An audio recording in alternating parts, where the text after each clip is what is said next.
दोस्तों कुर्ला कब्रिस्तान का एक वीडियो वायरल हुआ है जहाँ पर एक कब्र खोद कर एक बॉडी को निकाल के दूसरी कब्र में डाली जा रही है। अलग अलग लोगों ने अलग अलग रिएक्शन दिया है। क्या वो सही था कि कब्र खोद के दूसरी डालना? बॉडी पूरी दिख रही थी। कोई लोग कह रहे हैं कि हमने कमेंट्स भी पढ़ा कि एक ने तो कहा था कि वो कुर्ला का है ही नहीं, दूसरा उसके बचाव में जो लोग आ रहे हैं वो अलग अलग तर्क दे रहे हैं और जो लोग अपोजिट है वो अलग अलग तर्क दे। आज हमारे साथ शोएब खतीब साहब हैं, जामा मस्जिद और बड़े कब्रिस्तान के ट्रस्टी हैं, और हमारे साथ वहाँ के कुर्ला के एक रहवासी है अखलाक भाई, जो कह रहे हैं कि मैंने पैदा ही मैं वहीं हुआ हूँ और मुझे सारी चीज़ें मालूम रहती हैं। तो बात कर देंगे इस बारे में। देखिए, हमारा ये वीडियो बनाने का मकसद ये नहीं कि हम किसी को नीचा दिखाया करें, मगर जो गलत हुआ है, जो गलत हो रहा है, उसको कहीं ना कहीं रोक के, मिलजुल के हमको रोक के काम करना है। शुरू करते हैं उससे बात करने से पहले अखलाक भाई से बात करते हैं। अखलाक भाई, अस्सलाम वालेकुम। वो वीडियो आपने देखा? जी देखा। अच्छा, अब ये बताइए, मैं बोलता हूँ कि अगर वो वीडियो कुर्ला का ही नहीं है, क्योंकि कमेंट में आया था कुर्ला का वीडियो नहीं, क्या क्या कहेंगे आप? नहीं, क्योंकि वो जो बाड़े वगैरह है वहाँ पे तो हम लोगों का कैसा है कि हफ्ते में एक मरतबा तो जाना आना है, मोस्टली जुम्मा को तो जाते हैं। हाँ हाँ तो लोकेशन तो सब हमारे कुर्ला कसाई वाड़े की कब्रिस्तान जी। की। मैंने आपसे सवाल इसलिए क्योंकि एक ने कमेंट में डाला था ये है ही नहीं, तुम लोग देखते नहीं हो, ऐसे डाल नहीं, देते वो हो। गलत है। खैर ये बात, ये कुर्ला डेफिनेट हो गया, बराबर है। अब वो जो कब्र खोदी गई, वो इंसिडेंट्स कब का है और कैसे आप लोगों को मालूम पड़ा? ये भाई 4 से 5 दिन पहले ना हम लोगों को मालूम पड़ा था। तो जिस दिन ये वीडियो वायरल हुआ उसके एक दिन पहले मेरे को मैसेज आया। तो मैंने ये कहा कि बोले देखो भाई, हम लोगों की तो इतनी नॉलेज है नहीं, तो इसके बारे में जो जानकार हो और जिसको इसकी चीज़ के बारे में मालूमात हो तो मतलब पहले उनसे बात करते हैं, क्योंकि कौम का मसला है बेकार का। फिर अगर ये वायरल होगा तो किरकिरी होगी, तो अगर जगह साई होगी तो सबके ऊपर होगी। तो वो हिसाब से हम लोगों ने उसको होल्ड किया। बट ये दूसरे दिन तो ये पूरा वायरल हो गया। ये कैसा वायरल हुआ, क्या वायरल हुआ, ये अल्लाह जानता है। तो जिसने भी निकाला होगा देख दाख के निकाला होगा। जी जी। हो सकता। अच्छा, क्या लगता है आपको वीडियो देख के, क्या लगता है? नहीं भाई, मेरे हिसाब से तो पूरी बॉडी है, फुल बॉडी? हाँ। अभी ये कैसा है कि अगर लाख आदमी कुछ होगा उसके अंदर कमेंट करे कि भाई बॉडी एक हाथ से उठती नहीं है, तो मैं तो यही बोलूँगा कि ठीक है, अगर आधी डिसमेंटल बॉडी है जो डिस्कम्पोज हो चुकी है, आधी गल चुकी है, तो उसका वजन अगर मरने के टाइम पे 50 किलो था, तो अगर ये समझ लो 12 महीने 14 महीने मिट्टी के अंदर है, तो उसका वजन मानी बात है कि 20-22 किलो होगा। और एक हट्टा कट्टा अगर आदमी है तो 20 किलो आराम से एक हाथ से उठा सकता है। जी जी। और मुझसे तो बेहतर शोएब भाई जानते हैं, क्योंकि शोएब भाई बड़े कब्रिस्तान के शोएब ट्रस्टी आपने, है। अस्सलाम वालेकुम। शोएब भाई, आपने वीडियो देखा? मैं वो वीडियो देखा सलीम भाई, और देखकर बहुत अफसोस हुआ, क्योंकि हम जिस मज़हब में रहते हैं उस मज़हब में जो है मरने के बाद का जो अमल है, जो मुर्दे के लिए जो मामलात है, एक बेहतरीन निज़ाम अल्लाह रब्बुल आलमीन ने हमको बताया तकफीन का। और तकफीन करने के बाद में भी अगर उस मुर्दे को या उस जिस्म खाक को सुकून ना मिले तो ये बहुत ही अफसोस का मुकाम है। क्यों हुआ, कैसे हुआ, वो एक अलग चीज़ है, लेकिन जो भी हुआ वो बहुत गलत हुआ। अब उसके लिए कहीं ना कहीं हमको मुंतजिम पे जाना पड़ेगा। कोर खोदू जो है वो इतना एक एम्प्लॉय है ट्रस्ट का, उसके पास इतनी अथॉरिटी नहीं रहती है। चलिए कहीं पे अगर मुंतजिम उस वक्त मौजूद नहीं थे और उनकी गैर मौजूदगी में ये काम हुआ, मुंतजिम मतलब जो जिम्मेदार, जो ट्रस्टी है जी, अगर वो वहाँ मौजूद नहीं थे और उनकी गैर मौजूदगी में ये काम हुआ तो ये भी बहुत गलत हुआ। इसके लिए हमको कहीं ना कहीं दोनों चीज़ के ऊपर गौर करना चाहिए। तो शरई तौर पे मामलात क्या है और एक गवर्नमेंट का जीआर क्या है जी। पहले जिस तरीके से भाई ने बताया कि वो कब्र को खोद कर उठाया गया, वो कब्र, वो चीज़ को मैंने देखा कि जब वो बॉडी उठाई गई तो उसका कफन भी जो है आपने देखा होगा कि वो कफन के अंदर वो जी बॉडी थी, और उसको उठा के उन्होंने दूसरी कब्र में डाले। अब ऐसा होता है दो शक्लों में। एक चीज़ तो ये होती है कि चलो जगह की किल्लत हो गई, और जगह की किल्लत होने की वजह से हमको शरीयत कहीं ना कहीं वो चीज़ की इजाज़त दे देती है कि जगह नहीं है तो तकफीन करना है, तो वो कब्र को हमने खोदे और अगर वहाँ पे ढांचा मौजूद है तो हम उसको पहले नीचे डाल देते, फिर दूसरी बॉडी को उसके अंदर तकफीन करते, यानी उससे निकालते नहीं, पूरा निकालते नहीं, निकाल के और उसको नीचे खोदते हैं। हाँ। उसको डाल के फिर उसको एहतरामन यानी मतलब भाई ये शरिया में है। हाँ, उसके बाद में दूसरी बॉडी उसके ऊपर डालते। लेकिन वहाँ पे उस वीडियो के अंदर हमने देखा कि बाकायदा उसके बाजू में एक कब्र खोदी गई थी। तो एक चीज़ का तो सवाल खत्म होता है कि वहाँ जगह की किल्लत नहीं है। अगर जगह की किल्लत रहती तो दूसरी कब्र नहीं खोदी जाती। अब वो दूसरी कब्र 4 फुट खोदी, 3 फुट खोदी, 2 फुट खोदी, सिर्फ वो बॉडी दफनाने के लिए जो ढांचा था उसके लिए खोदी गई तो भी गलत है। क्यों गलत है? मतलब बहुत सारी जगह ऐसा हाँ। होता है ना कि थोड़ा जो कंकाल बचता तो है। ये कंकाल नहीं देना, ये पूरी बाकायदा बॉडी दिख रही है। दिख रही। कफन जो है, देखिए बॉडी हड्डी गलने के लिए 18 महीने भी लगते हैं, 24 महीने भी लगते हैं और 36 महीने भी लगते हैं। लेकिन कपड़ा जो है वो नॉर्मली, कफन जो है वो 12 महीने में ख़त्म हो जाता है। बॉडी जो है वो 2 तरीके की रहती है। एक तो नौजवानों की, जो बच्चों की जो बॉडीज रहती है वो जल्दी डिकम्पोज होती है, और एक जो है उम्र दराज लोगों की जो बॉडी रहती है वो एक, उसको कम से कम जो है 18 महीने रखना ही पड़ता है। उसकी वजह ये रहती है कि कहीं कहीं पे मट्टी का इशू रहता है। दूसरा, हम जो मेडिसिन खाते हैं, हम जो दवाइयाँ अपनी ज़िंदगियों में खाते हैं, तो वो हड्डियों को इतना सख्त बना लेती है कि वो जल्दी डिकम्पोज नहीं होती है। तो गवर्नमेंट का एक GR है BMC का कि आपको एक बॉडी के लिए वापस से कबर को बरियल करने के लिए आपको कम से कम 18 महीने रखना है। अब अगर 18 महीने के बाद भी आप कबर खोदते हो और उसके अंदर से कोई बॉडी का पार्ट रहता है, मोस्टली एक ये हिस्सा और खोपड़ी, ये 3 चीज़ जल्दी जो है डिकम्पोज नहीं होती है। तो अगर वो रहता भी है तो आपको उसी कबर में नीचे खोद के और नीचे गड्ढा खोद के उसको एहतरामन दफना दे, उसके बाद में मट्टी डाल के फिर उसको दूसरी बॉडी दफनाए। लेकिन यहाँ पे जो मामलात हुए वो बहुत ही गैर जिम्मेदाराना हुए। इसके ऊपर बाकायदा जो भी ट्रस्टियान है, हम उनसे आपके चैनल के माध्यम से दरख्वास्त करेंगे कि इसकी तहकीक करके इसकी इंक्वायरी करें कि क्यों हुआ, ताकि आगे इस तरीके के हालात ना हो। दूसरी चीज़ जो है ना सलीम भाई, ये कबर खोदने की वजह जो है, वजूहत अगर हम ढूंढने बैठे हैं यहाँ पे, तो एक बात तो समझ में आ गई कि वहाँ जगह की किल्लत नहीं है। दूसरी कबर आपने तैयार रखे थे, वहाँ से निकाल के वहाँ पे आपने उस बॉडी को दफना है। बराबर। आपने बाज़ मरतबा ऐसा होता है कि एक हमारा एक आस्था रहती है, एक हमारा सेंटीमेंट रहता है कि मेरे वालिद जहाँ दफन है, मेरी वालदा का अगर इंतकाल होता है या मेरे घर में किसी का इंतकाल होता है या कहीं पे रहता है, तो मेरे एक आस्था रहती है कि उसी घर में जावे। ज़्यादातर ऐसे ही होता है। लेकिन उसके लिए बाकायदा एक नॉर्म्स बनने चाहिए, एक रजिस्टर बनना चाहिए हर कब्रिस्तान के अंदर, कि जिस तरीके से हमारे पास बड़े कब्रिस्तान में आप हर कबर पर डेट वाइज है, ब्लॉक के अंदर कबर नंबर के साथ में डेट वाइज है कि कौन सी कबर किस तारीख को खोदी गई। अब अगर उसी घर वाले का किसी का इंतकाल होता है 12 महीने में, 13 महीने में, 14 महीने में, और वो आके कहता है कि हमको इस कबर में तकफीन करना है, तो हम रजिस्टर चेक कर दें। हम 18 महीने से पहले कबर खोलते ही नहीं। तो इसी तरीके से हर कब्रिस्तान वालों को है ना इस तरीके का रजिस्टर मेंटेन करना चाहिए। तो मगर ये तो कानून के हिसाब से भी होगा ना, BMC की चिट्ठी में कौन सी कबर क्या है, क्योंकि BMC जो पास देती है वो पावती का रजिस्टर में नाम, मैयत का नाम, एड्रेस, BMC का नंबर, सारी चीज़ें। कब्र, चलो ओटे का कबर अगर वहाँ पे जिस तरीके से वो बनी गई है, मुझे नहीं लगता है कि उन्होंने बस सिस्टमेटिक उनको सीरियल वाइज बनाया है। नहीं है, क्योंकि वो उसका आप गए वहाँ पर? हाँ, वहाँ कोई सीरियल वाइज नहीं। उसका स्ट्रक्चर से ही समझ में आता है सलीम भाई कि वो जो है वो उनके पास डेटा नहीं होगा। अब ये होता होगा कि जिसके यहाँ पे इंतकाल हो गया, अब उसने अपनी मर्जी से जाके, अब वहाँ पे 2 चीज़ें होगी, या तो मैनेजमेंट के अंदर इसके अंदर इन्वॉल्वमेंट होगा जी, या तो वो गौर खोदू कि भाई मेरे घर वालों का इंतकाल हुआ है, कहीं पे कुछ माल, कुछ रकम देके आप इसको खोदे और इस बॉडी को निकाल के दूसरी जगह डाले और मेरे घर वाले की मैयत को यहाँ डाले। अच्छा, ऐसा भी होता है? हाँ, ऐसा भी हुआ। मगर कब्रिस्तान में कोई भी बॉडी डालना, चाहे वो गोरखदू को पैसा दे के डालना या कोई भी गलत तरीके से डालना, ये तो कानून भी इलीगल हो जाता है। कानूनी भी गलत है। दूसरा मैं आपको बता दूं, किसी भी बॉडी को वापस से निकालना, इसके ऊपर FIR है। अच्छा, आप कबर को खोद कर अगर आपको बॉडी मिलती है, आप वापस, क्योंकि आप यकीन करें, मुंबई पुलिस अगर कोई डेथ हो जाती है और अगर किसी वजह से दफना दिया जाता है, तो भी हम जब तक कोर्ट ऑर्डर नहीं देगी तब तक नहीं खोद सकते, कबर नहीं खोद सकते। बराबर है। मतलब ये कानूनी तरीके से भी बहुत बड़ा ऑफेंस है कि किस तरीके से, किस वजह से उस बॉडी को निकाल कर दूसरी कबर में आपने डाले जी।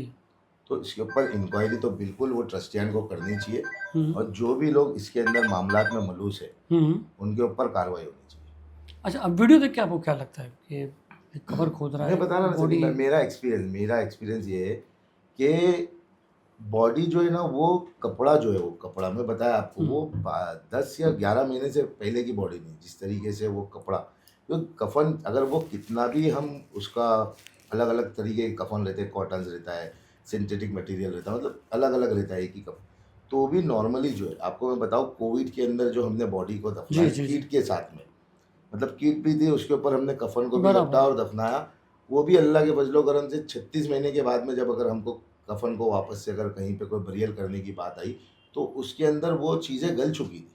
अच्छा, तो यहाँ तो वो कफन बिल्कुल अपनी शक्ल में मौजूद था। अगर कोई ऐसा कहे कि क्यों अपने को हर एंगल से हाँ देखना हाँ है, बिल्कुल। हम उनको इल्ज़ाम देने के लिए नहीं बैठे।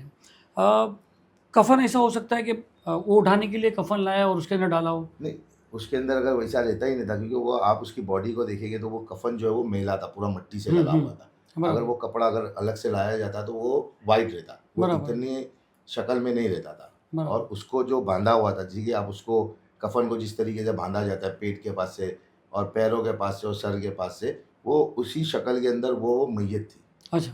मैंने उस वीडियो को बहुत बारीकी से देखा हम्म। और उसके बाद में बहुत अफसोस हुआ कि इस तरीके की चीज़ें जो है एटलीस्ट नहीं होनी चाहिए, क्योंकि आपको पता है कि आपने गली न्यूज़ ने कोविड के वक्त में जिस तरीके से बरियल को लेकर फिक्र की थी जी।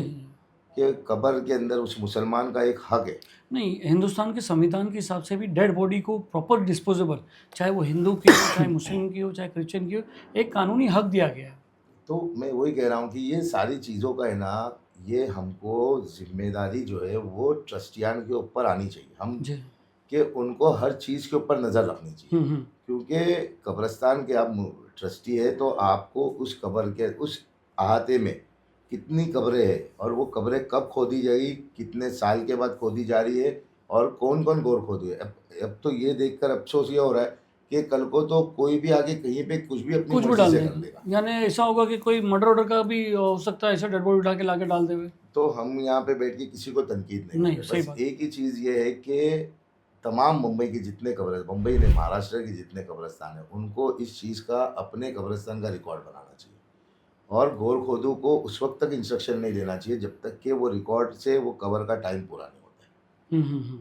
ये सारी चीज़ें करके ये सलीम भाई ये सारी चीज़ें काबू में आएगी। अच्छा, अगर मान लो भाई कि अगर जगह की किल्लत है, जैसे आपने अगर कहा, तो जगह की अगर किल्लत है, अगर वो जगह के ऊपर जैसे समझ लो 4 5 6 ओटे बने हुए, अब एक ही ओटा अगर चलेगा तो वहाँ तो जगह की किल्लत आएगी ना शोभ भाई। देखिए उसीलिए तो एक चीज़ का बनाया गया है ना, एक कानून बीएमसी को बोलो तो बनाया गया कानून इसीलिए कि आपको 18 महीने अगर 18 महीने के बाद में आप खोदते हो और अगर उसके अंदर कुछ ढांचा या कुछ चीज़ें मिलती है तो आप उसको कानूनी तरीके से नीचे दफना सकते हैं, यानी उसी कब्र के अंदर और खोद के आप उसको नीचे दफना। दफनाएं। जैसे कभी कभार बाज कब्र खोदते हैं तो कभी हड्डी निकलती है, तो ये लोग क्या करते हैं, साइड पे खोद के अंदर डाल देते तो या तो ये इस बात से अगर इत्तेफाक होता है कि अगर या तो वो जो गोर खोदू है वो एक्सपीरियंस वाला नहीं है, हैं। ये तो फिर देखो इंस्ट्रक्शन पे होता है ना, वो हाँ। खुद तो इतनी मर्जी से इतनी हिम्मत नहीं करेगा। क्यों, वो अगर समझ लो कि गोर खोदू है, कोई भी कब्रिस्तान का गोर खोदू, उसको तो इतनी नॉलेज होना चाहिए ना, क्योंकि अगर वो देखिए, कब्र मैं खोद रहा आपको है। बताता हूँ, जब हम कब्र खोदने के लिए जाते हैं ना सलीम भाई, नॉर्मली हम जो है वो 4.5 5 फुट कब्र खोदते हैं। जब हम कब्र खोदने के लिए दूसरी बॉडी के लिए कब्र खोदने के लिए भी जाते हैं तो हमको 2.5 3 फुट में एहसास हो जाता है, मालूम पड़ जाता है। क्या मालूम पड़ता है? कि मतलब बॉडी का कुछ पोजीशन है पोजीशन है क्या? या कैसे मालूम पड़ता है? मतलब वो पैर से जब खोदते हैं तो एहसास हो जाता है कि मतलब बॉडी के अंदर नीचे कुछ है। आप समझे, मतलब 3 फुट 3.5 फुट पे ही मालूम पड़ जाता है, तो फिर फौरन वो कब्र को बंद कर देना चाहिए। अगर 18 महीने के बाद भी हमको ये लगता है कि बॉडी गली नहीं है, मैंने जैसे बताया आपको कि कोई कोई बॉडी जो है वो गलने के लिए 2 साल भी लेती है, 3 साल भी लेती है। कपड़ा खराब हो जाता है, कफन तो गल जाता है, पूरा गल जाता है। पूरा गलता है कफन तो बिल्कुल तो यानी पॉसिबल ही नहीं था कि ये, पॉसिबल ही नहीं है। अब मैं आपसे एक सीधा सवाल करूं दूसरा मैं आपको बताता हूँ जी। कि टेक्निकली बात बताता हूँ, नॉर्मल बॉडी एक अपनी जगह पे रहती है, एक जो नॉर्मल डेथ होती है वो एक अपनी जगह पे रहती है, और जो लावारिस डेथ होती है जो मॉर्चरी में रखी हुई रहती है, मतलब 6 महीना पुलिस का प्रोसीजर रहता है, 3 महीना 4 महीना रखने का कि कोई लावारिस का कोई क्लेम नहीं होता है, क्लेम नहीं हो जावे। तो जब वो बॉडी को हम बरियल करते हैं तो वो बॉडी के लिए हम उसको टाइम पीरियड देते हैं 24 महीने। अच्छा, क्यों? क्योंकि वो मॉर्चरी में रहती है, ठंड के अंदर रहती है, मतलब उसकी जम जाती है, एकदम सख्त हो जाती है, तो वो इतने जल्दी बरियल नहीं होती है। लेकिन उसका भी कपड़ा, आपको कपड़ा तो 12 महीने 14 महीने में ख़त्म ही हो जाएगा, कफन तो रहेगा ही नहीं।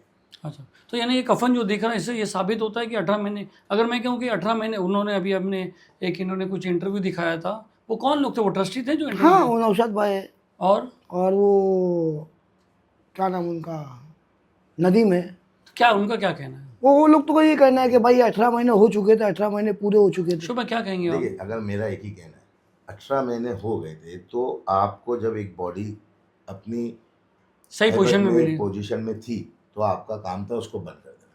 बराबर, यानी 18 महीने की हुई तो भी तुमको ये करना क्योंकि था। आपके पास जगह की किल्लत नहीं है सलीम भाई, आपने बाजू में एक कबर खोदे, हम्म, और अगर जगह की किल्लत रहती तो हम कहीं पे बात को समझते कि हाँ चलो जगह की किल्लत है, कब्रिस्तान छोटा है, बरियल ज़्यादा होते हैं, 18 महीने के अंदर रिसाइकल नहीं करेंगे तो ले जाके दफनाएंगे कहाँ पर, बराबर है। तो एक चीज़ समझ में आती है। लेकिन यहाँ पे बाजू में जो कबर खोदी गई थी वो एक बहुत बड़ा सवालिया निशान उठता है। हम्म, अगर आप बोलते हो कि चलो 2 फुट खोदी गई थी, तो मेरा ये कहना था कि 2 फुट के बाद में आप इसको 2 फुट और खोद के इसको नीचे दफना देते और इसी में दूसरी बॉडी डाल देते। तो ये शराय लो भी ये नहीं कहता है, और नहीं, शरीयत तो इस चीज़ों की बिल्कुल ममानियत है। मैं बता रहा कि बॉडी को आप उसी में बरियल करो ना, दूसरी बॉडी अगर कहीं पे कोई चीज़ मिलती भी है तो आप उसको और अच्छे से दफन करो नीचे, और उसके ऊपर दूसरी बॉडी डालो। हम्म, कि आज कब्रिस्तान का अहाता तो वही है, नया कब्रिस्तान ऐसा नहीं है कि भाई वो एक बार दफना दिए तो वो नहीं होगा, लेकिन वो चीज़ों को यूटिलाइज करने के लिए आपको आपका रिकॉर्ड, जैसे इन्होंने कहा कि ट्रस्टी कहते हैं 18 महीने, मैं कहता हूँ ट्रस्टी को अगर वो 18 महीने कहते हैं तो उनको वो चीज़ के ऊपर ध्यान देना चाहिए था कि कब्र की बॉडी जब आप बाहर क्यों निकाले।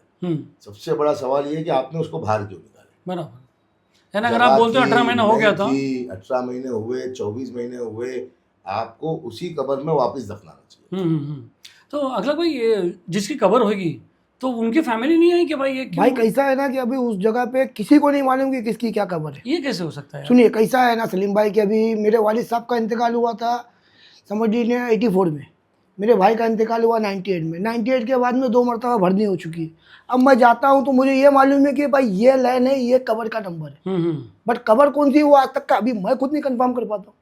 अच्छा, क्योंकि जब भरनी होने के बाद में जब वोटे वगैरह बने ना, तो फिर भी 5-6 लोगों को तो मालूम पड़ता होगा कि हमारे इनमें से एक कबर हो हाँ सकती है। इसमें इनमें से अभी मैं समझ लो कि सपोज मैंने बता दिया आपको कि भाई ये है, अभी आपने मेरे को बोल दिया कि नहीं भाई ये है, तो मैं उसके अंदर तो आर्ग्यूमेंट नहीं तो कर कोई सकता। भी तो 2-4 आएगी ना। ऐसा पॉसिबल नहीं है सलीम भाई। देखिए, सबसे इम्पोर्टेंट चीज़ जो है, आपके ऑफिस में कोई बंदा आता है तो कौन आया, कितने बजे आया, कितने बजे गया, आप उसको रिकॉर्ड मेंटेन रखते हैं। ये बरियल है, कब्रिस्तान में आप बॉडी को दफना रहे हो, बीएमसी आपको पास देती है, बीएमसी के पास के बिना पुलिस की एनओसी लगती है कितनी जगह। कहीं पे बीएमसी के पास के बिना जो है आप बॉडी को दफना नहीं सकते हो। पास आने के बाद में वो ऑफिस में जाएगा, चाहे वो कब्रिस्तान छोटा हो बड़ा हो, लेकिन उनका एक ऑफिस तो होगा जहाँ पे बिल लिया जाता होगा, बराबर है। जहाँ पे एंट्री की जाती होगी, सारी चीज़ें निज़ाम बनता होगा। तो उस निज़ाम के अंदर कहीं पे तो इन्होंने कुछ लोकेट किया होगा एरिया को, कि जैसे दीवार के पास का एरिया, कहीं का एरिया, कोई एरिया, तो वो पॉसिबल नहीं है कि उसकी आइडेंटिफिकेशन या उसका टाइम पीरियड का हमको पता नहीं चले। जैसे इन्होंने कहा कि भरनी हुई है, तो आपका भी कब्रिस्तान में बहुत भरनी हुई थी और चेंजेस हुए थे, तो क्या ऐसा होता है कि पता नहीं चलता किसी कबर है? मैं बता रहा हूँ ना आपको कि मेरे घर में अगर किसी का इंतकाल हुआ, जैसे मेरे वालिद साहब का इंतकाल हुआ है, तो मुझे वो जगह की आइडेंटिफाई तो रहेगी ना। बराबर है, मैं तो वो जगह पे जाऊँगा ना, चाहे कितनी भी भरनी हुई होगी, आपका स्ट्रक्चर तो अपनी जगह पे है ना, बराबर है। आप उसको कर रहे हैं, इंटीरियर कर रहे हैं, लेकिन दरवाज़ा वही है, खिड़की वही रखे, खिड़की का, लेकिन वो जगह तो, स्पॉट तो वही है। आप कोई ऐसा तो नहीं है कि उसको बंद करके आपने उसके बाजू में बनाया और उसको रास्ता बना दिए। कबर की जगह पे कबर को रखे ना। बराबर है। तो ये सारी चीज़ें ना एक्सक्यूज़ है, ये सारी चीज़ें जो है वो टाल मटोल वाली बातें हैं। हमारा एक ही बोलना है कि अगर इसको और अच्छे से प्रॉपर तरीके के काम होना चाहिए, एक बाकायदा प्लानिंग के साथ में काम करो। अगर नहीं है उस वक्त वहाँ पे आपका स्ट्रक्चर उस तरीके का बना हुआ, तो भी आप जो है एरिया वाइज करके, चाहे उस एरिया को 20-20 कबर को एक एरिया दे दो कि भाई इसको ABCD, उस ए के अंदर 20 कबर है, जो 1 2 3 4 जो नॉर्मली आपके पास अगर नहीं है उस तरीके का स्ट्रक्चर, तो भी आप इजीली उसको बाकायदा खाका बना वो के तो कर आपका सकते हैं। रजिस्टर बना सकते हैं, ताकि ये नहीं हो। दूसरी बात जो है उस कबर को खोदने को लेकर, तो जहाँ पे इस तरीके से लगता है सलीम भाई कि वहाँ पे किसी के घर वाले का इंतकाल हुआ होगा और वो चाहता होगा कि मेरी फैमिली में यहीं पे तदफीन हो, या तो मैनेजमेंट के कहीं पे दबाव में गोरखोदों को बोला गया होगा, चाहे वो 18 महीने हो, मैं उसकी बात को डिनाई यानी नहीं करूँगा। ऐसा भी पॉसिबल हो सकता है कि जो बॉडी निकली है वो उन्हीं की फैमिली की हो जिसकी कबर आ रही है, नहीं ऐसा भी हो हो सकता सकता है? सलीम नहीं। भाई साहब। अच्छा। अगर ऐसा रहता था तो वो बोलते थे बंद कर दो, दूसरी जगह खोद दो। बराबर, और लोग कोई मौजूद भी नहीं था ना उधर, तो हाँ। मालूम ही नहीं पड़ता है। सही है। तो ये चीज़ें जो है ना, या तो वो गोर खोदों की लापरवाही है, या कहीं पे कोई मामलात होंगे, कोई लेन देन के, हम किसी पे इल्ज़ाम नहीं लगाते, लेकिन ज़ाहिरी तौर पे यही दिखता है कि ये चीज़ें जो भी हुई है वो कहीं ना कहीं बहुत गलत हुआ है। अच्छा, आप क्या कहना चाह रहे जी हो? बोलिए।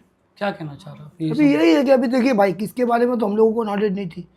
शोएब भाई ने अभी जो हम लोग को गाइडेंस किया, तो यही चीज़ अगर अभी आपके जो चैनल के माध्यम से अगर उन तक का जाएंगी, तो आगे फ्यूचर में कैसा है कि मेरे जो बाप भाई जो यानी समझ लो इस दुनिया से चले गए, अभी कम से कम हम लोग जब मरेंगे वो ना, तो एक्सेप्ट भी करने को तैयार नहीं, आपने बताया ना कि हाँ वो तो बोल रहे, वो लोग तो डिनाई कर रहे हैं, तो शुभ्रा पूरा अभी का पूरा। कैसा है कि वो डिनाई मैं मान इसलिए, लिया ना कि 18 महीने हुए सलीम भाई, मैं उनकी बात को पकड़ के चलता हूँ कि आपने बोले 18 महीने हो गए ना, फिर भी क्यों खोदे? फिर भी क्यों खोदे? अच्छा खोदे तो आपने बाजू की कब्र में वो जो मैयत आई थी, जब ये मैयत आपको लगी कि अपनी शक्ल में मौजूद है, तो उसको बंद करके जो मैयत आई थी उसको बाजू में क्यों वो दफनाया? कह रहे थे कुछ कंकाल है, मैंने देखा पड़ा कि खाली कंकाल है, बोले उस मतलब नहीं हड्डी और वो है। किसके अंदर? उस कपड़े के अंदर? हाँ, कपड़े का। नहीं नहीं भाई, क्या मेरे- कहता आपका एक्सपीरियंस? नहीं, मेरा एक्सपीरियंस ये कहता है कि वो कंकाल नहीं होंगे। आप उस वीडियो को देखे, उसको बाकायदा जिस तरीके से उठाया गया है, तो वो पूरा का पूरा ढांचा जो है वो अंदर होगा, गोश्त गल गया होगा, बाकी पूरा ढांचा वो मौजूद होगा। जी, आप एक जिम्मेदार आदमी हो और ट्रस्ट के, बहुत बड़े ट्रस्ट के आप ट्रस्टी भी हो, कैसे इसको अपने को आगे ले जाना चाहिए? देखिए सिर्फ इसी कब्रिस्तान की बात नहीं कहता हूँ, मैं कहता हूँ महाराष्ट्र जहाँ जहाँ कब्रिस्तान है उसके लिए बाकायदा एक प्लानिंग होनी चाहिए। देखिए गवर्नमेंट जो है इस वक्त जो है, जो प्लानिंग के कब्रिस्तान अलॉट हो गए वो कब्रिस्तान वैसे ही रहेंगे। नए कब्रिस्तान कोई आने वाले आपके पास नहीं है। जो गवर्नमेंट ने हमको दे दी है उसको लेकर हमको अच्छे से बनाना चाहिए, और जो है उसको, जिसे अभी हमने नारियलवाड़ी में काम किया था, 1 सेक्शन 2 सेक्शन में काम किया था कि किस तरीके से हम बरियल की स्पेस को बढ़ाएंगे। बराबर। क्योंकि आप मेरे को बताइए, देखिए 7.5-8 एकड़ का बड़ा कब्रिस्तान है। आज से अभी 2029 में इसको तकरीबन 200 साल पूरे हो जाएंगे। 200 साल पहले क्या इतना बड़ा वो कब्रिस्तान यूज़ में आने वाला था? नहीं। लेकिन उसको जगह को मुतय्यन करके वफ़ करके उम्मत के लिए दे दी गई। आज वो जगह उम्मत के लिए बरियल में आती है, लेकिन आबादी का तनासुब हमारे यहाँ दिन ब दिन बढ़ते जा रहा है। और जिस तरीके से मुस्लिम्स एरिया जो है वो जैसा डेवलपमेंट हो रहा है, तो कब्रिस्तान जाहिर सी बात है शॉर्ट पड़ेगी। इसके लिए बाकायदा एक प्लानिंग के साथ में हर कब्रिस्तान का, और मैं बताऊँ आपको कि सलीम भाई, गवर्नमेंट ने कब्रिस्तान के लिए एक अलग से फंड रखा है। अच्छा। हाँ, करोड़ों रुपए का फंड, जो पता ही नहीं कि मतलब ट्रस्टियान वो चीज़ को समझते नहीं समझते। नहीं, वो तो मगर वो खाली बरियल सबके लिए रखा है, क्रिश्चियन, हिंदू, मुस्लिम, ऐसा ही बरियल बोलते हैं, वो ऐसा खाली कब्रिस्तान नहीं, के लिए। आपके कब्रिस्तान की रिक्वायरमेंट आप जाओ, अच्छा। आपको क्या भाई हमको ये काम करना है, हमको स्ट्रक्चर बनाना है, आपको ये करना है, आप जाओ ना।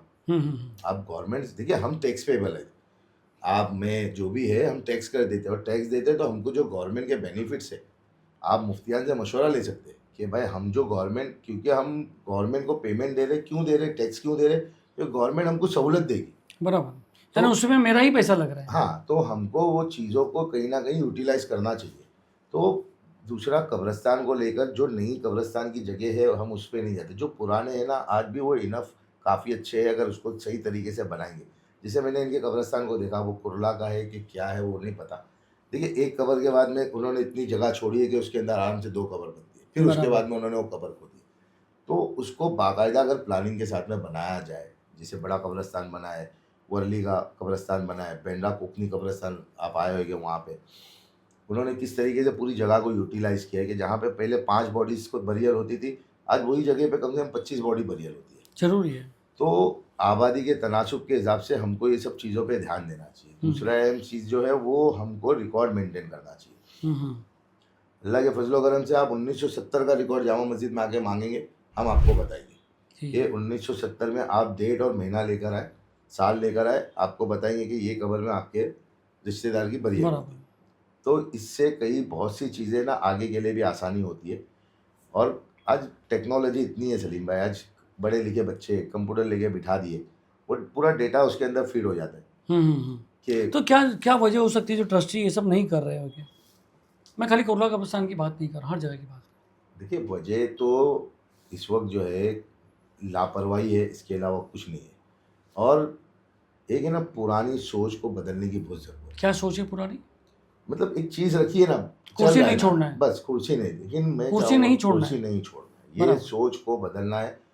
और नौजवान लोगों को, पढ़े लिखे लोगों को अपने मोहल्ले की मस्जिद, अपने मोहल्ले के कब्रिस्तान, अपने मोहल्ले की दरगाह, अपने मोहल्ले के जितने इदारे इन्वॉल्व हैं करना है। उसमें आना पड़ेगा। जी क्योंकि जब तक के नई सोच, नई टेक्नोलॉजी के साथ में नहीं आएंगे, हम उस चीज़ को अच्छे से डेवलप नहीं कर सकते। तो इसके बारे में अभी अगर जो आपने शोएब भाई बोला बहुत अच्छी बात बोले, तो इसके जो ये सोच बदलना है और ये जो क्या बोलते थे कि ये आपने बताया था कि डेवलपिंग के हिसाब से, तो इसके लिए क्या राय है, रास्ता क्या है?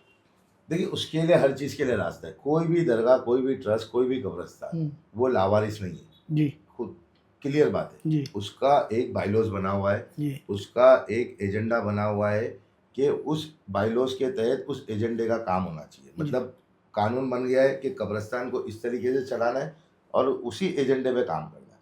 अब अगर कोई ट्रस्टी नहीं करता है तो उस बाइलॉज के अंदर लिखा होगा कि उस ट्रस्टी को हटा के नए ट्रस्टियों को कैसा लाया जाए। अब ये फिक्रें हमको करनी है, या तो जो ट्रस्टी है उनको अपने आप को डेवलप करना पड़ेगा कि भाई हमको हमारी ये चीज़ों को संभालना कैसा है। बराबर है। और ना ही कि खाली इस पर पर्दा डाला जाए। नहीं, पर्दा तो डालना गैर मुनासिब बात तो है। फिर भाई देखिए, एक जो ऐसा है लोग ना उनको सपोर्ट कर रहे हैं कि भाई क्यों सलीम ऐसे? भाई, ये कैसा है कि कौम का मसला है शोएब भाई, अगर तो इसके बारे में कैसा रमजान शरीफ के बाद में अगर आप अपना कीमती वक्त निकाल के एक वो तो मरतबा, ट्रस्टी बोलेंगे तो ना। नहीं तो ट्रस्टी ऐसा डायरेक्ट नहीं बोलेंगे ना सलीम भाई। अभी मैं कैसा आपको उसके लिए डायरेक्ट बोल मेरी दूंगा? बात सुनिए, उसके लिए एक अथॉरिटी बनी हुई है, वक्फ बोर्ड। जी आपको लगता है कि आपको वहाँ पे कोई चीज़ गलत हो रही है, आप वक्फ बोर्ड में जाए कि भाई ये अगर आप मुझे बोलेंगे तो ऐसा उठ के कोई भी किसी के भी अदारे में जो है वो नहीं दखल जा देगा। सकता। हम वो चीज़ के अंदर नहीं जाएंगे। जी। हाँ, वक्फ बोर्ड के पास जाए, वक्फ बोर्ड को सारी शिकायतें बताए जी कि ये चीज़ें हैं, इतने साल से इलेक्शन नहीं हुआ, या अगर ट्रस्टी इलेक्शन भी हुआ या सिलेक्शन भी होता है यहाँ पे, जी या स्कीम ये बोलती है, लेकिन काम अगर उस तरीके से नहीं हो रहा है तो आप उसकी शिकायत कर सकते हैं। क्योंकि कोई भी मस्जिद, जैसे अगर नवाब मस्जिद या जामा मस्जिद या चौकी मोहल्ले की मस्जिद है, उस मस्जिद की स्कीम यही बोलती है कि अतराफ के लोग, वहाँ के रहने वाले लोग ही वहाँ के ट्रस्टी बनेंगे और वहाँ के चलाएंगे। कोई जैसे बाहर भाई से में इलेक्शन हुआ था मालूम, हाँ। वो मस्जिद का बाहर से आके कोई नहीं जी। चलाएगा। अगर आप वहाँ पे रहते हैं, अगर जी। ट्रस्टी अपनी मनमानी करता है तो आप पे भी जिम्मेदारी है जी कि आप जो है उसको बोले, उसको समझाए। आपके उलमा इकराम को बोलना चाहिए कि आपने ये चीज़ें हुई है, गलत हुई है, आगे से नहीं होनी चाहिए। आप शोएब भाई, आप क्या उनको सलाह देंगे ट्रस्टीज को भी? मैं यही सलाह दूंगा कि एक बहुत बड़ी जिम्मेदारी है सलीम भाई ये, और इस जिम्मेदारी को हमको निभाने के लिए अल्लाह ने अगर मोहदे पे भेजा है तो उसका हक अदा करना चाहिए। जी ये जो चीज़ें हुई है ना, ये बहुत ही दिल को दुखाने वाली चीज़ हुई है कि मतलब हम तो ठीक है, अब वो जो वीडियो वायरल हुई है, अब वो किसी मकसद से भी वो नहीं पता, लेकिन एक है ना मजाक बन गया है कि दुनिया ने देखी वीडियो है वायरल नहीं होती तो पता ही नहीं चलता ना भाई। नहीं, मैं ठीक है जिसने ना, भी वायरल तो मैं किया, वही जा रहा हूँ ना कि अगर यही वर्बली बात होती, किसा- जैसे ये भी बोल रहे हैं कि उधर दारू की बोतल मिलती है, इन्होंने मुझे हाँ, फोटो मिली बताया। 2-3 जब तक वो मरतबा वायरल नहीं होगी तो पता नहीं देखिए, चलेगा। दारू की बोतल मिलना या कोई चीज़ का मिलना वो एक ठीक है, वो एक अलग हाँ, issue वो है तो कि कोई भाई भी किसी आके ने कर फेंक फेंक दिया दिया हो। ऊपर से, किसी ने शरारत कर लिया, या कब्रिस्तान के अंदर नशे वाले, नशा करने के लिए लोग, ऐसे बहुत से कब्रिस्तान है जहाँ पे नशा करने के लिए लोग आते हैं, रात में बैठते हैं। तो ये सारी जिम्मेदारी भाई, जिस तरीके से मैं मेरे घर के अंदर जिंदों की फिक्र करता हूँ, उसी तरीके से मेरे को मेरे मुर्दों की भी फिक्र है। क्या बेशक, बात है, सही बात। बहुत अच्छे, बहुत- आपने दफना के उनको भूल गए, अल्लाह पूछेगा कल हशर के मैदान में आपसे। बेशक। किसी एक ने भी हमारे खिलाफ अगर गवाही दे दिया ना, तो जिंदगी भर के हरम में बैठ के, बैतुल्लाह के सामने बैठ के अल्लाह अल्लाह करा, लेकिन उसकी एक गवाही के ऊपर आपकी सारी इबादत फेल है। मैंने मुफ्ती साहब से फतवा लिया हूँ क्या लिए? यही कि ये जो चीज़ें हैं ना, ये अल्लाह पूछेगा। हम्म। सलीम भाई, ये दूसरी बातें, एक अभी आपके सामने इस कब्रिस्तान को लेकर बातें हैं। दूसरा मैं आपको एक चीज़ और बता दूँ, ये बम्बई के किसी कब्रिस्तान में किसी के लिए कोई जगह रिजर्व नहीं रहती है। जी ये जो आप बोलते हो ना, ये ओटे, ये वो, बाकायदा ऑर्डर है।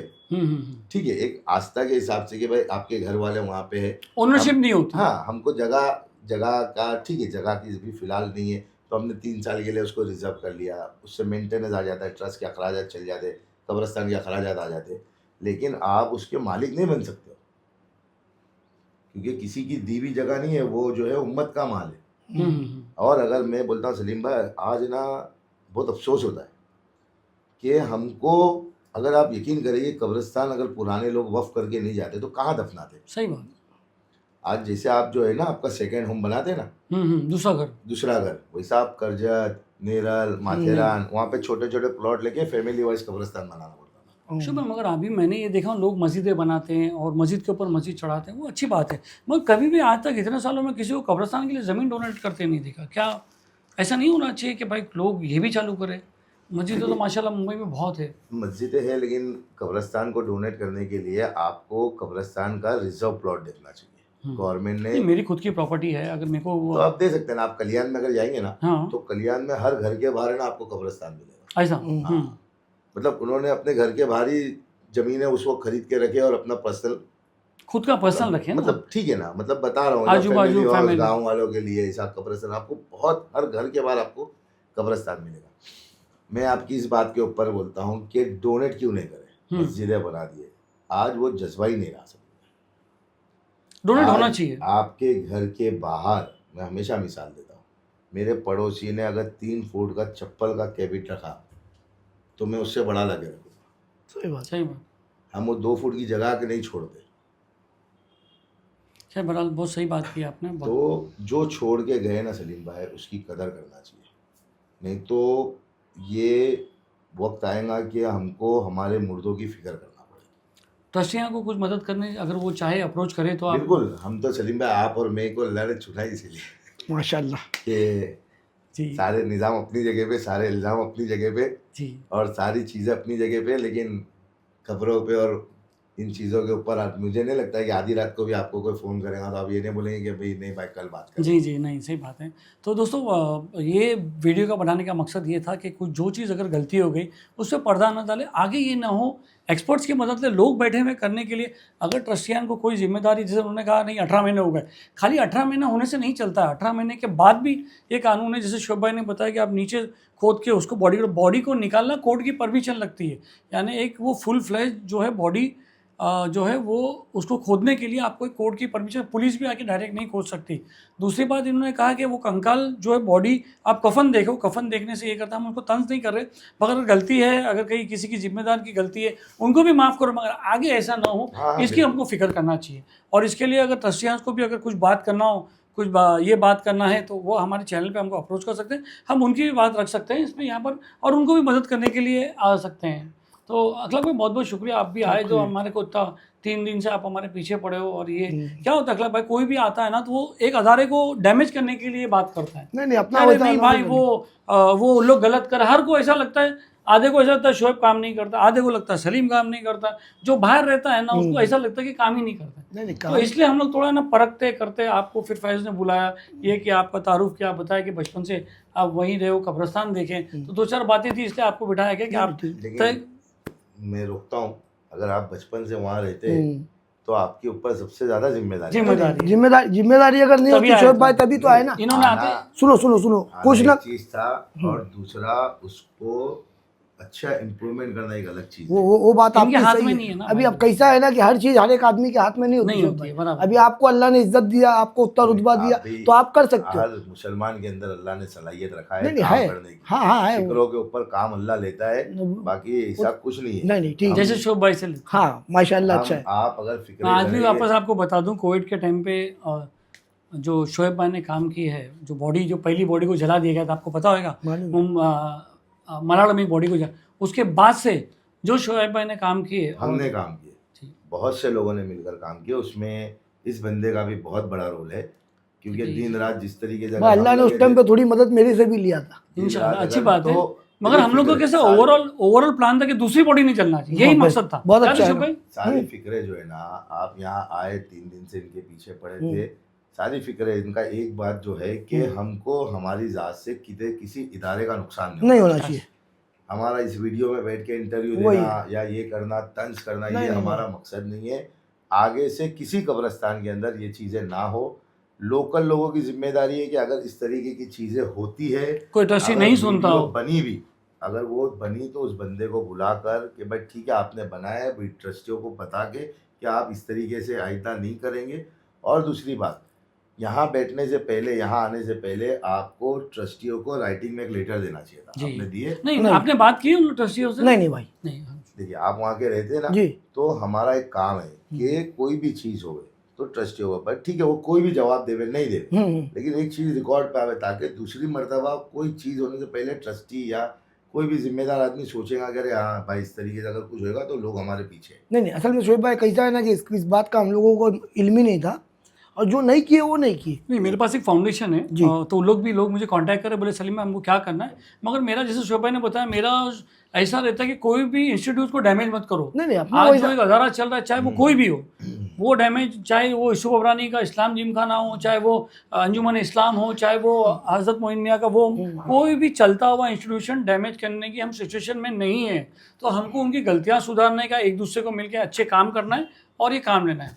तो शोएब भाई बहुत बहुत शुक्रिया आपका, आपने वक्त निकाल के रात को 11 बजे आप हमारे पास आए हुए इस मसले को हल करने के लिए, और पहले दिन भी आपने कॉल किया था इसके बारे में बात करने के लिए। बहुत बहुत शुक्रिया अखलाक भाई, आप भी जाइए जरा बात कीजिए ट्रस्टी से, ठीक है, अच्छे दिमाग से करिए, अच्छे नहीं। माहौल में बात कीजिए कि इसको कैसे हम रोक सकते हैं। जो होने का तो हो गया, जो बनाने वाला था उसकी भी नीयत खराब नहीं थी, उसको भी लोगों, अगर ये बात वीडियो नहीं बन के आती तो कोई मानता कोई नहीं नहीं। मानता था, सही बात। शोएब भाई अगर ये और मैं बात, आपको बता दूं, जी सलीम मैंने बोला है कि नए कब्रिस्तान डोनेट किया, आज अल्लाह ने ऐसे लोगों को खड़ा रखा है जी कि आप आवाज़ लगाओ, लोग आके पूरा पूरा कब्रिस्तान बना के जाएंगे, आपको मालूम भी नहीं पड़ेगा कहाँ से पैसा आया, कहाँ से क्या हुआ, कहाँ से सारी चीज़ें जो है वो फिक्रों पे है, फिक्रे कर लो आप लोग, अल्लाह काम लेगा। हाँ अल्लाह काम ले लेगा, ट्रस्टियों के भी दिल में अल्लाह नरम करेगा। और आप देखिए कि आने वाले रमज़ान में आप बोलेंगे कि हमारा कब्रिस्तान कुर्ला का बेहतरीन कब्रिस्तान है। नहीं इंशाल्लाह उसके बारे में अब लोग अभी आप लोगों जी, ने जो तो बोला बहुत बहुत पहल शुक्रिया अखलाक भाई आपका भी, और शोएब भाई आपका भी एक बार बहुत बहुत आपका शुक्रिया भी बहुत बहुत शुक्रिया। कि आपने बुलाया यहाँ पर। मैंने आपको वापस बता दूं कि वीडियो बनाने का मकसद उन ट्रस्टियों को वो नहीं करना है,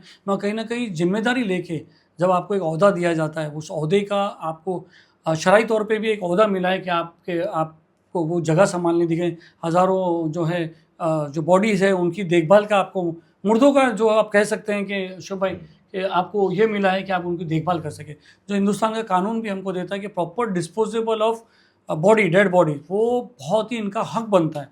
तो कहीं ना कहीं इसमें मिलजुल के हमको ये करना, ना ही तंज करना है और ना ही बात को छुपाना है। बहुत बहुत शुक्रिया। सलीम शेख, गली न्यूज़।